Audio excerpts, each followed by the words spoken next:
Hello everyone, it's me, Krystal V, and I'm back with another tarot video. So last time we left off at the sevens of the tarot and the chariot card, and now we're on to the eights of the tarot.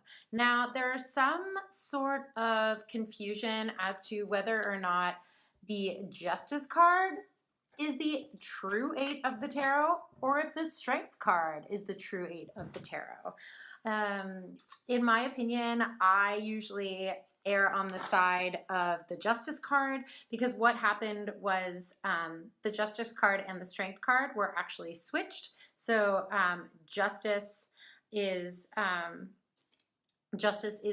the 11 card in the Rider-Waite deck and all other decks that are influenced by the Golden Dawn.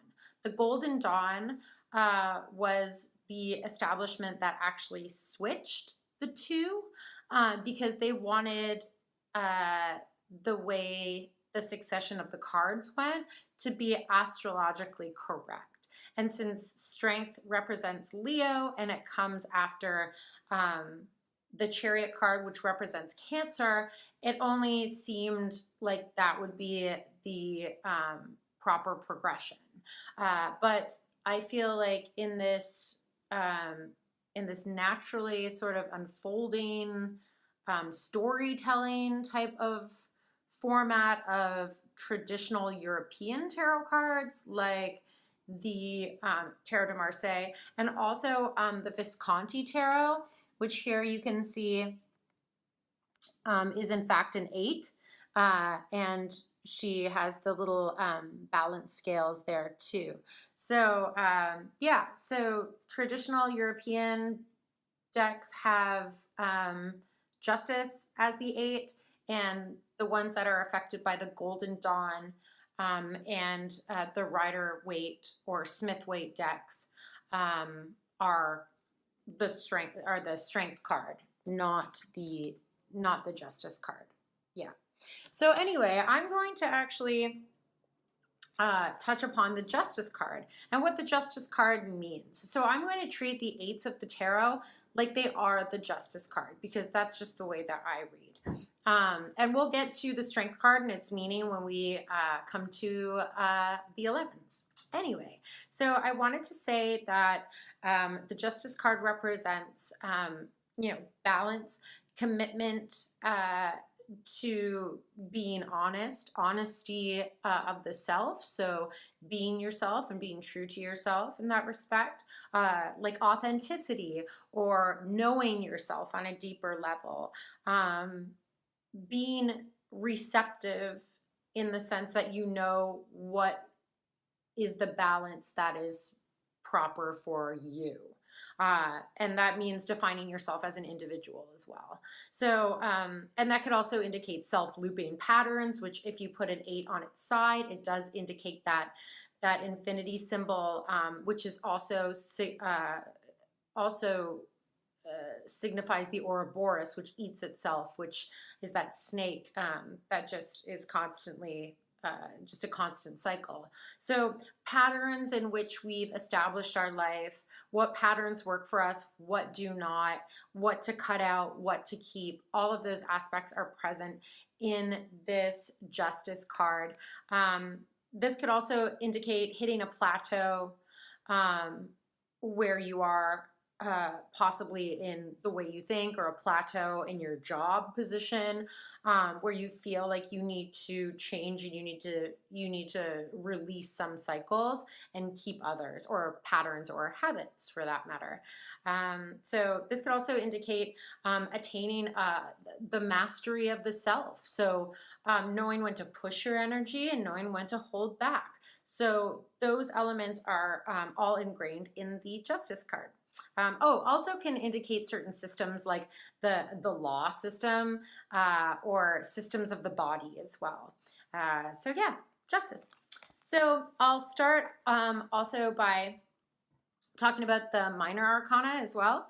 And we have this 8 of Swords here. This 8 of Swords indicates some sort of plateau mentally, some sort of mental cycle where we feel like we're in a trap. This could also indicate the fact that we've reached an end point and we need to figure out a new pathway to get us out of this standstill. This could also be a form of self-hypnosis as well. So keeping yourself in a certain stage because of mental views. And this could also be figuring out what makes you an individual, struggling with those aspects, growing older, and also a certain form of inner maturity, a place of greater balance mentally. So yeah, the swords are air, that yang masculine energy. And next we'll move on to the wands. The Eight of Wands is a really dynamic, fiery card. It's very busy, and it's also about power and stability. This could also be living your authentic creative self, and your essential sexual self too, so your sexuality. This could also indicate that we're moving at a really rapid rate right now, we're very busy, and we might need to slow down in order for us to not make any mistakes, because this is a very dynamic, powerful card. So when we do get this, it does mean that we've reached a level of self-mastery, but it also means that we might need to take a break and take a look as to whether or not we're moving too fast and we might miss something in the details. So there's that. And now we have the Eight of Cups, and the Eight of Cups is all about self-discovery, self-mastery, being in connection with your intuition.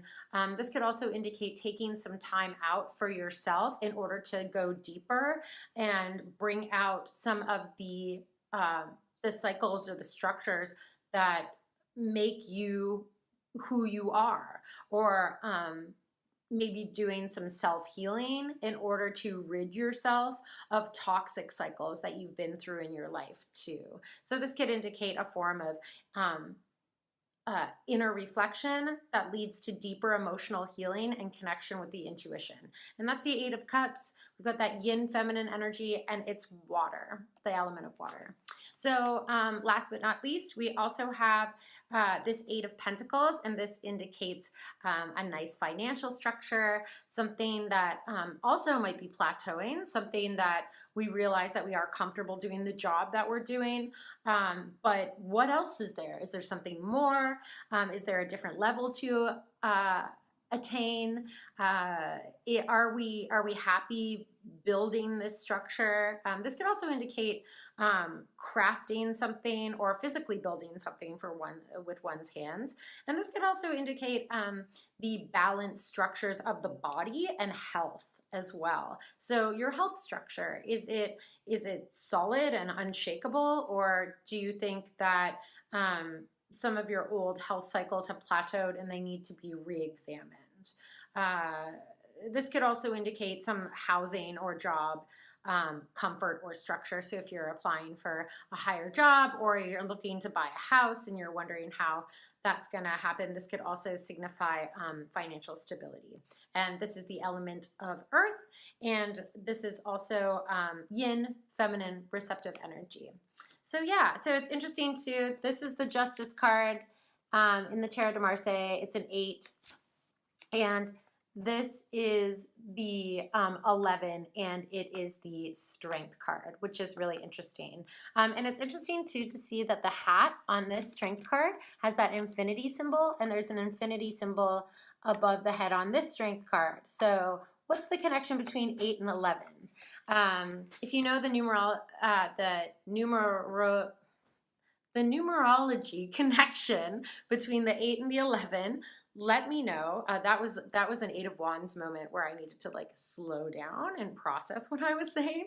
So let me know if you know the connection, or if you have any opinions about the 8s of the tarot and the 11s of the tarot, and how that imagery is switched and what you prefer. A lot of the times, you know, we have our preferences, and that's great too, whatever works for you, and however you were taught, really. But it's always fun to examine new ways of reading as well. So this is the Chariot card on the from the Golden Dawn Tarot, and this is the Strength card from the Golden Dawn Tarot. Again, the Strength is an 8 from the Golden Dawn. Also, another couple things. I know this kind of has no relevance to the 8s, but these are my 2 favorite minor arcana I've ever seen, and they're actually from the Golden Dawn Tarot deck. This is actually the reason that I bought the deck, because the pips, or the minor arcana, are so beautiful. So yeah, and if you're wondering where I got this amazing pyramid candle, which is melted a little bit down here, which looks really cool, I actually got this at Zappa Lab, or from Zappa Lab rather, in Atlanta, Georgia. They make beautiful scents, candles, soaps, everything. I will put their Instagram page down in the info box below. Like, subscribe, do all the things that you can in order to get updates for my channel. So thank you so much for tuning in. If you have any questions, comments, again, you know where to put them, and I'll be back next week with another video. See you later.